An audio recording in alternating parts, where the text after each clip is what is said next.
නමුත් අපේ බුදුරජාණන් වහන්සේ ළඟට ඇවිල්ලා බොහෝ කරදර කළා. වැහි 9ක් වැස්සෙව්වා.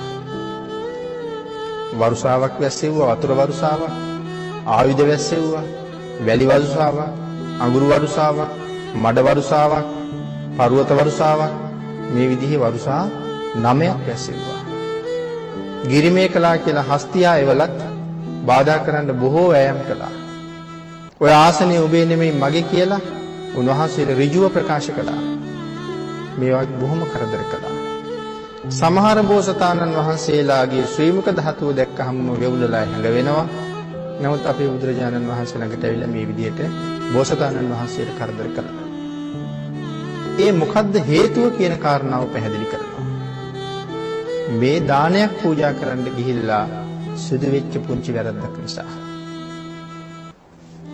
වෙස්සන්තර මහරජුරු තමගේ දරුවෝ දෙන්න දන් දුන්න වෙලාවේ ජෝතක බමුණ ඇවිල්ලා දරුවෝ ඉල්ලපු වෙලාවේ දරුවන්ට අඬ ගහලා රත්තරන් කෙන්ඩියට පැන් ගෙනල්ලා දරුවෝ දෙන්නගේ අත් දෙක අල්ලලා ජෝතක බමුණගේ අතත් එකතු කරලා කෙන්ඩියෙන් පැන් වඩලා දරුවෝ දෙන්න බමුණට දානය කරලා දුන්නා.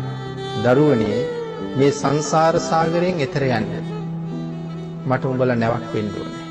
සසරින් එතර ගිහිල්ලා ලෞතර බුදු බව ලැබලා සංසාර සත්වයා සසරින් එතර කරන්නයි මේ බුද්ධ රාජ්‍ය මුදුන්පත් කරවන්න මට උදව් කරන්න කියන චේතනාවෙන් තමයි දරුවෝ දන් දුන්නේ.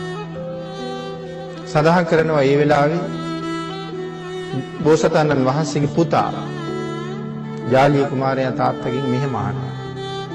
තාත්තේ පුංචි කාලේ ඉඳලා සුවඳ පැන් වලින් නාවලා රත් හඳුන් ඇඟේ ගල්වලා සමම්පිච්ච මල් උඩ නිදි කරවගෙන අපි හැදුවේ අම්මා නැති වෙලාවක මේ වගේ දුකක් අත්පත් කරලා දෙන්නද කියලා. ඒ වේදනාවම දරන්න බෑ. පස්සේ කාලේ සරියුත් මහරහතන් වහන්සේට සඳහන් කරනවා සාරිපුත්ත එදා මගේ දරුවෝ එහෙම අහනකොට මගේ ඇස් වලින් කඳුළු වෙනුවට වැක්කුරුනේ ලේ කියලා. මං ඒ තරම් දරුවන්ට ආදරේ තිබුණ තාත්තා කෙනෙක්. නමුත් ඊට වඩා ලෞතර බුදු බවට මං ඇලුම් කළා. ඒ ලෝක සත්වයාම සංසාරයෙන් එතර කරා. කැලෑව මැද්දේ කොහොම හරි බමුණගේ අතෑරගෙන උදුරගෙන මේ දරුවෝ දෙන්න ආපහු දුවගෙන එනවා. හැබැයි ගියපු විදිහට නෙමෙයි ආපහු ආවේ. ඉපලක් අරගෙන හොඳටම තලලා පිට පුපුරලා ලේ වැක්කිරෙනවා.